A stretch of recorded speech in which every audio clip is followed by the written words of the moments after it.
la oración de intercesión. Y yo quiero decirte algo, iglesia, si tú y yo aprendemos a hacer oraciones de intercesión, vamos a ver grandes cosas suceder. ¿Sí? La oración de intercesión. Y voy a contar este testimonio, ¿ok? Primeramente. Un día una señora estaba ayudando a su sobrino con su tarea de la escuela. Por lo general, él era un buen niño y bien disciplinado.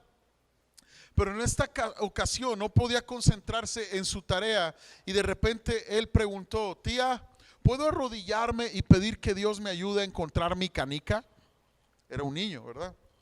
La tía dijo que sí. Entonces el niño se arrodilló, cerró sus ojitos y oró en silencio. Después se levantó y continuó con sus lecciones.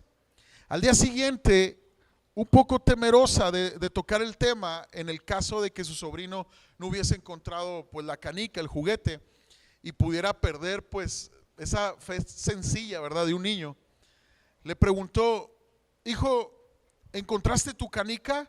La respuesta fue: no, tía, pero Dios me quitó las ganas de encontrarla. Amados, la oración cambia más de lo que tú y yo nos imaginamos. Aprendemos con la verdad de la oración que cuando tú y yo nos comunicamos con Dios, con ruegos, con clamores, con determinación de escucharle también, Dios va a cambiar nuestro corazón primeramente, cuando tú y yo decidimos hablar con Dios. Y para aprender a orar, amados, tenemos que ser sencillos y quitarnos toda careta de religiosidad. Porque a Dios se le busca como un hijo busca a su padre, obviamente con respeto. Tú no puedes hablarle con una falta de respeto, pero puedes ser sincero con Dios porque Él conoce tu corazón. Y tan sencillo es acercarse a Dios por el hecho de que Él derramó la sangre de su Hijo para que tú y yo nos acercáramos a Él. Porque Él, siendo santo, aseguró esa entrada en oración con libertad cuando envió a Jesucristo a morir por nuestra culpa. Amén. Entonces vamos a estudiar ahí en Éxodo 17. Si me puedes ayudar a buscarlo ahí en tu Biblia, anótalo ahí. Vamos a subrayar algunas frases y algunos versos que quiero que se te queden ahí grabados. En Éxodo 17 vemos la intercesión de Moisés, que hizo la diferencia entre victoria o derrota. Y en este relato es tan fascinante cómo el pueblo de Dios tiene una gran victoria sobre Amalek, y cómo Josué, el sucesor de Moisés, entra de forma permanente en la historia militar como general que obtuvo esta victoria. Sin embargo, hay otro lado de esa historia y vamos a leerla. Dice Éxodo 17, verso 8: entonces vino Amalek y peleó contra Israel en Refidim. Y dijo Moisés a Josué: escógenos varones y sal a pelear contra Amalek. Mañana yo estaré sobre la cumbre del collado y la vara de Dios en mi mano. E hizo Josué como le dijo Moisés, peleando contra Amalek. Y Moisés y Aarón y Hur subieron a la cumbre del collado. Y sucedía que cuando alzaba Moisés su mano, Israel prevalecía, mas cuando él bajaba su mano, prevalecía Amalek. ¿Qué quiere decir este simbolismo de levantar la mano Moisés? Y cuando alzaba las manos es que Israel iba venciendo, y cuando bajaba las manos Israel iba perdiendo batalla. ¿Qué quiere decir? Oración. Esto era que Moisés estaba intercediendo. Esto era que Moisés estaba orando por el pueblo. Y mira lo que dice el verso 11: y sucedía que cuando alzaba Moisés su mano, Israel prevalecía, mas cuando él bajaba su mano, prevalecía Amalek. Verso 12: y las manos de Moisés se cansaban, por lo que tomaron una piedra y la pusieron debajo de él y se sentó sobre ella. Y Aarón y Hur sostenían sus manos, el uno de un lado y el otro de otro. Así hubo en sus manos firmeza hasta que se puso el sol. Verso 13, y Josué deshizo a Amalec y a su pueblo a filo de espada. Es decir que Moisés oraba, y cuando Moisés se cansaba de estar intercediendo, Aarón y Hur eran pieza clave para ayudarle a levantar las manos para que él siguiera intercediendo. Ahora, esto es muy significativo, porque vemos que Josué fue el protagonista de la gran victoria. Josué fue el que pone en huida a Amalec, es el que ejecuta la orden militar, es el que traía el refuego en el campo de batalla. Pero amados, no hubiera sucedido la victoria de Josué si Moisés no hubiera estado intercediendo. Y aquí hay varios puntos claves. Primero, si tú estás intercediendo, si tú estás orando por un familiar que necesita de Cristo, si tú estás orando por tu matrimonio, si tú oras por la iglesia, si tú intercedes por cualquier petición delante de Dios, amado, Dios te quiere proveer Aarón y Hur. ¿Qué quiere decir? Amigos de batalla, compañeros, hermanos de la fe, que puedan sostener tus manos. La vida de oración pudiera pensarse que es una vida solitaria. Yo y Dios, sí, tú te conectas con Dios, es tu relación personal con Él. Pero el cristianismo, amados, se vive en compañía. Es lo glorioso de la comunidad cristiana. Aarón y Hur eran los que sostenían a Moisés. Si tú vas a seguir a Cristo, Dios es tan bueno que te va a proveer amistades para sostener esas manos y para que tú también sostengas a otros. Muchas veces pensamos, bueno, ¿a quién Dios me va a proveer? Pero también nos tenemos que hacer esta pregunta: Señor, ¿a quién quieres que yo bendiga y sostenga sus manos? El evangelio rompe toda raíz de egoísmo. Y cuando una persona se dispone a interceder, comienza a ser convencido de la falta que a lo mejor tiene de compañerismo cristiano. Cuando una persona comienza a buscar el milagro de Dios para su vida, se topa con esta necesidad: necesito gente que inspire mi fe. Yo te voy a decir algo, tú y yo somos el promedio de las 5 personas con las que nos juntamos más. ¿Qué promedio tendrás? ¿Quién será tu influencia los próximos 10, 20, 30 años, 50 años? ¿Quién va a ser tu mayor influencia? No, yo y Dios, pastor.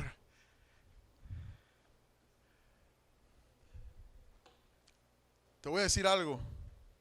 Somos creados para tener comunión con Dios y habitar en comunidad. Amén. Ahora hay otro principio. Ay, qué bárbaro, Andrés. Miren, hasta chocomil me trajo. Gracias, hijo. Hay otro principio clave aquí. Miren,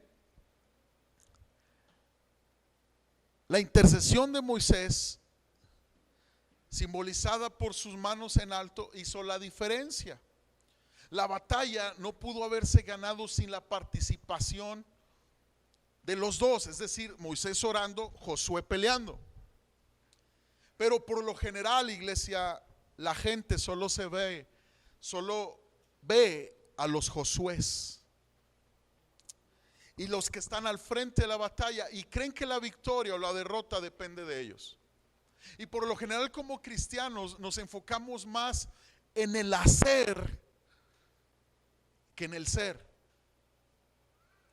Y muchas veces nos podemos ir con la tangente y pensar que mientras estemos dando batalla a la vida, los hombres dicen, bueno, estoy proveyendo para mi familia, ahí voy, tengo fe para levantarme cada mañana, sí, ahí la llevo. Y cualquier cristiano, mujer o hombre, mientras piensen que están haciendo todo por el momento de estar peleando, de estar sacando adelante la vida, amados, no es todo lo que Dios te llamó a hacer. lo que Dios te llamó a hacer es más que una vida rutinaria. Tú tienes que entender que lo más importante para Dios no es lo que tú hagas, sino quién seas. Es más importante el ser que el hacer. El hacer va a tener grandes victorias si tú eres en oración. Mira lo que dice Mateo 6:6, y yo quiero que lo veamos en las pantallas. ¿Y qué les parece si lo repetimos en voz alta todos? Por favor, anótalo ahí, Mateo 6:6. Anótalo ahí, que no se te olvide esto.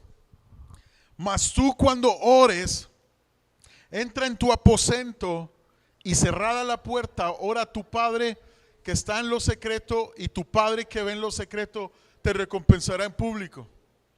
Generalmente lo público, la acción de Josué nos llama la atención. Tú inicias tu día y ya tienes tu agenda, tus pendientes. Órale, Josué, vamos a darle. Y está bien, Josué es parte de la vida. Pero amados, la palabra nos enseña que Dios está buscándonos en la intimidad de la oración. Mas tú, cuando ores, entra en tu aposento y cerrada la puerta, ora a tu Padre que está en lo secreto. La oración de intercesión se da en la intimidad con Dios. Quiere decir que la vida secreta en oración va a ser la que va a determinar la vida pública en victoria. Métete a orar. Y yo no te digo de una hora, tienes que orar una hora si no oraste. No. Métete a orar. Tiempo de calidad. Métete a orar, métete a intimar con Dios. Dios, aquí estoy. Gracias por este día, mi Padre. Ayúdame, me humillo, ayúdame a vencer esta tentación. Señor, mira, necesito que me ayudes a fortalecer mi carácter. Tengo este proyecto en mente, te lo entrego. Ayúdame, guíame, Señor, aquí estoy. Hoy recibes esa fortaleza. Guarda silencio para a ver qué te dice Él. Abres la palabra y empiezas a buscar en los salmos, proverbios, en los evangelios. No seas como aquel que dice: bueno, Señor, pues a ver, donde caiga el dedo es lo que me vas a decir. Y empiezan. Ahí está. Y Judas se ahorcó. ¡Ah, la torre! ¿Verdad? No vas a ser como esos. Tienes que meterte a estudiar la palabra. Están como que medio acamorrados, así como que el calor. Les voy a decir algo, amados. Cuando tú tengas una vida secreta de oración, tu vida pública, mira, como un cuchillo caliente por sobre la mantequilla. Verás cómo se dan las cosas en los negocios. Verás cómo se dan las cosas en los trabajos. Verás cómo tu familia se comienza a fortalecer. Porque la vida privada es donde Dios actúa, amados, para cambiar, para transformar. Es en el ser. Lo malo es que la vida privada no es muy atractiva, porque el mundo así nos programó. El mundo, ¿en qué se fija más? En la apariencia. El mundo dice: como te veo, te voy a tratar. Entonces el mundo nos programó toda la vida a que lo que importa es lo que aparentamos. Pero en el reino de Dios, amados, somos llamados primero a hacer y luego a hacer. Entonces, todo hombre y mujer de Dios debe de aprender a orar, a intimar con el Espíritu Santo, a escuchar el corazón de Dios. Mira cómo la oración salvó la vida de Pedro. Acompáñame a Hechos 12. Hechos 12. Válgame, ya me está fallando la vista. Hechos 12. Al rato que le haga así, miren, que tenga así, y luego déjenme, me pongo los lentes, y luego que hacía Hechos 12. Fíjate lo que dice Hechos 12 verso 5. Dice: la iglesia hacía sin cesar oración a Dios por él. ¿Quién oraba por Pedro? La iglesia. Y como resultado se salvó la vida de Pedro milagrosamente. Y Herodes terminó comido por gusanos. ¿Qué quería hacer Herodes? Destruir a los líderes de la iglesia en ese tiempo. Incluso a Jacobo logró decapitarlo. Pero la iglesia hacía oración sin cesar por Pedro. Amados, y podemos asumir con bastante certeza que Pedro oró por sí mismo. Yo te lo aseguro que Pedro estuvo orando: Señor, guárdame, líbrame. Pero saben una cosa, el poder divino para salvar a Pedro se liberó a través de la oración de intercesión de la iglesia. Se liberó cuando la iglesia intercedió. Anota ahí como ejemplo Hechos capítulo 12 verso 5. Hechos 12, 5. Ahora te voy a narrar unos testimonios modernos. Uno de los hombres cuya vida de oración ha impactado multitudes de personas fue Jorge Müller. Y quiero que te grabes este testimonio. Él vivía en Inglaterra hace unos 100 años. Quizás más que cualquier otro hombre en los tiempos modernos, Müller probó al mundo que la oración da resultado. Él tenía un orfanatorio donde sostuvo a miles de huérfanos durante el transcurso de su vida. Y lo más asombroso de todo es que él procuraba de que nadie, aparte de Dios, supiera de sus grandes necesidades. A él no le gustaba decirle a gente: ¿sabes qué? Es que necesitan los niños tenis, necesitamos más colchones para el orfanato. No, él solo a Dios le decía sus necesidades. Durante su vida recibió millones de dólares para los huérfanos y otros ministerios, y todo venía como resultado de sus oraciones, no de sus esfuerzos humanos. Se cuenta la historia verídica de que un día no había leche para los niños, así que a la hora de la comida todos se sentaron a la mesa, y en esto alguien tocó la puerta, y al abrir, el hombre parado ahí dijo: una rueda en mi carro, era carro de caballos, se quebró aquí enfrente de su casa. Sé que la leche se va a echar a perder antes de que pueda reparar la rueda y llegar hacia mi destino. ¿Puede usted usar varios galones de leche? Y Jorge Müller dijo: claro que sí, los niños necesitan leche. Y esto es solo un ejemplo de los muchos milagros que Jorge Müller experimentó a través de la oración. Amados, cuando yo leí el testimonio de Jorge Müller, en lo personal, a mi esposa y a mí nos edificó tanto, que hemos visto cómo Dios ha suplido de manera sobrenatural. Recuerdo en los primeros años de ministerio decirle al Señor: Señor, tú conoces nuestras necesidades, tú conoces lo que necesitamos. Y recuerdo que esa semana nos completamos solo una cartera de huevos y un poquito de plátanos de mandado. Y recuerdo que mi esposa, cuando comenzaba a cocinar esos huevitos, cada huevo que caía en el sartén salían 2 yemas. Es decir, el Señor nos daba de doble cartera. Recuerdo que personas que jamás yo conocía, que jamás había esperado esa provisión sobrenatural de Dios, llegaban y: oiga, usted es el pastor Andrés Bernal. Y luego: sí, pues le traemos estas Biblias para que le dé a los hermanos. Amados, hemos visto tantos testimonios que se nos iría toda la noche de cómo Dios provee cuando tú oras y le crees al Señor. Quiero que te grabes Mateo 6:33, anótalo ahí. Mas buscad primeramente el reino de Dios y su justicia, y todas estas cosas os serán añadidas. Amados, la provisión va a llegar cuando tú te concentres en buscar a Dios.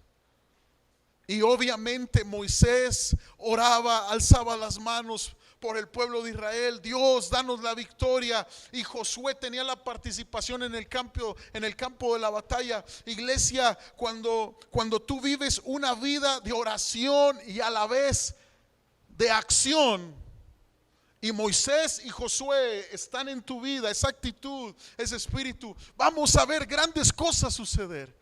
Vamos a ver milagros, vamos a ver provisiones, vamos a ver transformación que tanto necesita nuestra ciudad de Chihuahua. Yo quiero animarte a estar intercediendo por la educación en Chihuahua. Yo quiero animarte a estar intercediendo por los kinder, las primarias, las secundarias, las prepas, cuando pases por ahí. Oh Dios, ten misericordia, levanta una generación que te ame y te sirva. Y con el tiempo, ¿qué crees que Dios va a hacer? El que se atreva a hacer eso, con el tiempo, Dios va a abrir puertas para entrar y predicar a esas escuelas. Muchos cristianos quieren entrar y la acción de Josué, pero la acción de Josué no se va a dar en la iglesia si no hay la intercesión de Moisés. Si no oramos, amados. ¿Cómo Dios me va a dar gracia para hablarle a mis hijos, para discipular a mis hijos en mi casa, intercediendo por ellos? Hoy, cuando te canses, encontrar un bálsamo en la comunidad de creyentes. Aarón y Hur representan la comunidad que fortalece nuestra vida. Estoy intercediendo para que mi familia se convierta, y en veces me canso porque no veo el fruto, pero volteo a los lados y no estoy solo. Hay hermanos, hay hermanas que están sufriendo igual por hacer el bien. Entonces cobro ánimo y digo: mi Cristo tiene la última respuesta, y es ahí donde Amalek va a caer, donde habrá victoria. ¿Alguien dice amén a eso? Dale un aplauso al Señor. Vidas de oración y de acción en el nombre de Jesús. Amén. Ahora te voy a leer otro testimonio. El señor Gracie, pasajero en el Titanic, un domingo por la noche en abril de 1912, una mujer no podía dormir. Aunque estaba muy cansada, no se podía dormir por una opresión de temor. Cuando de repente sintió una carga de oración, empezó a orar fervientemente por su esposo, quien en ese momento venía en el barco, el Titanic, en el océano Atlántico, rumbo a su casa. Mientras pasaban las horas, ella no se sentía libre de temor. Entonces siguió orando en gran agonía hasta las 5 de la mañana, cuando por fin sobrevino paz y pudo dormir. Mientras esto sucedía, su esposo, el coronel Gracie, figuraba entre los cientos que estaban sentenciados a la muerte y que estaban luchando frenéticamente por lanzar las lanchas salvavidas del gran barco, el Titanic, que se había estrellado con un iceberg. Gracie había perdido toda esperanza de salvarse, pero estaba ayudando a mujeres y a niños a escapar. Él pensaba en su esposa y clamó de lo profundo de su corazón: adiós, mi amor. Dios, guarda a mi esposa, pero si puedes y me concedes misericordia, ayúdame a volverla a ver. Mientras el barco se sumergió en su sepulcro de agua, él fue absorbido por un remolino. Gracie empezó a nadar bajo el agua helada, llorando en su corazón. De repente llegó a la superficie del agua junto a una lancha salvavidas. Se subió a ella juntamente con unos pocos más y fueron rescatados por un barco más grande a las 5 de la mañana. La hora exacta en que su esposa sintió que su oración había sido contestada. ¿Qué es esto? Intercesión. Esta es la oración que enfrenta los poderes infernales y en el nombre de Jesús derrota las fuerzas y propósitos de Satanás. Iglesia, necesitamos estar en lo íntimo de nuestro secreto con Dios, intercediendo. Cierra la puerta. Vidas íntimas. Tú y yo venimos a la iglesia, somos capacitados, somos enseñados. Es como la universidad de Dios, es como la escuela de Dios, la maravillosa iglesia, la columna de la verdad, el estandarte de la verdad. Escucha bien, somos capacitados y somos llevados a poner en práctica en lo íntimo de nuestro corazón todo este mensaje. Señor, quiero encontrarme contigo cada día en lo secreto de mi recámara, en lo secreto de mi trabajo, donde yo esté, estar en comunión contigo, intercediendo por las necesidades de mi casa. Y yo voy a ver tu mano poderosa socorrer a mis hijos, levantar mi matrimonio, levantar mis finanzas, cubriéndome, protegiéndome. Iglesia, es tiempo que se levanten los intercesores. Es tiempo. Te pregunto, ¿alguna vez has sentido en oración una gran carga por una persona? ¿Alguna vez has sentido una gran carga que no puedes dormir? Escucha la voz de Dios y ora por esa persona. Hay experiencias de multitudes de cristianos que oran y testifican del poder de la oración. Ahora, hasta este punto hemos mencionado respuestas visibles como la victoria de Israel en una batalla contra Amalek, la vida de Pedro liberado de la muerte, la provisión milagrosa de Jorge Müller, el resguardo, el haber librado a este capitán Gracie del Titanic. Son respuestas tangibles, pero ¿qué me dices de las respuestas no tangibles? Cuando Dios no responde de una manera física o de una manera que lo podamos ver.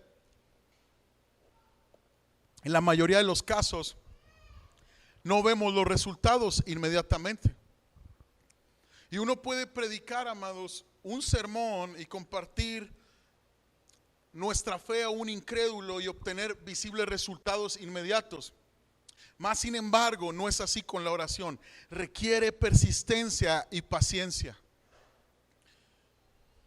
Requiere que tú y yo sigamos perseverando en oración, en clamor. Yo te voy a decir algo. Si ahorita yo les dijera, vamos a abrir una nueva puerta aquí en Renueva, ya vamos a tener dos puertas, una de entrada y una de salida, y vamos a abrir aquí. De un marrazo no tiramos ese ladrillo, ¿verdad que no? ¿Verdad que no? Ni el más fuerte de nosotros, ni Isaí.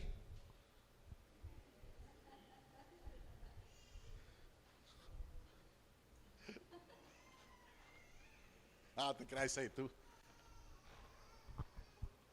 ¿Qué se necesita? Varios marrazos, varios golpes. Amados, tenemos que cambiarnos el chip de desanimarnos cuando pasan los días, pasan los meses, pasan los años y no vemos respuesta en la oración. Tienes que seguir orando. Tienes que seguir clamando. No permitas que tus hijos se pierdan. Sigue intercediendo por ellos. Dios, yo te pido por mis hijos, ten misericordia, Padre, que alguien les hable. Si no me han escuchado a mí, mándale siervos, Señor. Yo declaro que mis hijos te van a servir, no se van a perder en el infierno. ¿Por qué, amados? Porque el propósito de Dios es que todos procedan al arrepentimiento. No puede haber conformidad en nosotros y decir, estamos los que estamos. Ya me salvé, que a gusto, no. Sálvese el que pueda, no. El corazón de Cristo está deseoso que las almas vengan a Cristo. El corazón de Cristo está deseoso que la iglesia esté velando por su ciudad, velando por los intereses de Dios. El corazón de Cristo quiere ver bendición y salvación en nuestra ciudad, amados. Intercediendo por los niños, no más abuso sexual en esta ciudad, Señor. Declarando la palabra, Señor, donde sobreabunda el pecado, sobreabunda la gracia. Estar orando, Señor, no más trauma, no más violencia en la mujer en nuestra ciudad, Señor. Y vendrá el avivamiento, iglesia. Y vendrá la visitación del Espíritu Santo, la reforma de la palabra que estamos esperando. Solo Dios lo puede hacer. Necesitamos intercesión. Necesitamos intercesión. A la vez, la respuesta a la oración puede venir en formas inesperadas y no tangibles. Por ejemplo, puede venir en la forma de sabiduría. Tal vez una idea que tú necesitabas desesperadamente y que no hubiera salido solo en tu mente. Puede venir en la forma de valentía mayor que la tuya propia. Puede venir en la forma de confianza, la habilidad de perseverar en una situación difícil o una actitud cambiada hacia tu cónyuge, hijo o padre. Puede venir de una manera diferente, pero Dios va a contestar. Dios va a contestar. Pero Él es Dios, amados. Él es Dios. Cuando pedimos provisión, recuerda que la provisión de Dios no se limita al dinero o a un aumento de salario. Puede venir en forma diferente, una creatividad para emprender un negocio, qué sé yo, amados. Pero tenemos que dejar a Dios ser Dios. ¿Por qué no te pones de pie ahí en tu lugar?